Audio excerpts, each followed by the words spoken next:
बिस्मिल्लाहिर्रहमानिर्रहीम। अस्सलामुअलैकुम वरहमतुल्लाहि वबरकातुह।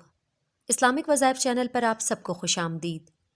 हामला ख़वातीन अपनी सेहत का ख़याल रखने के साथ साथ दिन भर की इबादात और नमाज वग़ैरह का भी अहतमाम करें ताकि बच्चा सेहतमंद और नेक सीरत पैदा हो। कोख से ही बच्चे की परवरिश का आगाज़ कर दें। इसके लिए 5 वक्त की नमाज के साथ खुद को सारा दिन बावज़ू रखें और अस्माए इलाही या सलामों का विर्द चलते फिरते करती रहें। इसके साथ साथ दिन में किसी भी नमाज के बाद 1 मरतबा सूरह मरियम लाजमी पढ़ लिया करें और ख़ुद पर दम कर लिया करें।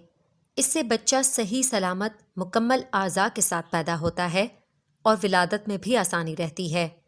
उम्मीद करती हूँ कि हमारी आज की वीडियो आपको बेहद पसंद आई होगी। इसे लाइक करें और दूसरों के साथ भी लाजमी शेयर करें। व आखिरु दावाना अनिल हम्दुलिल्लाहि रब्बिल आलमीन।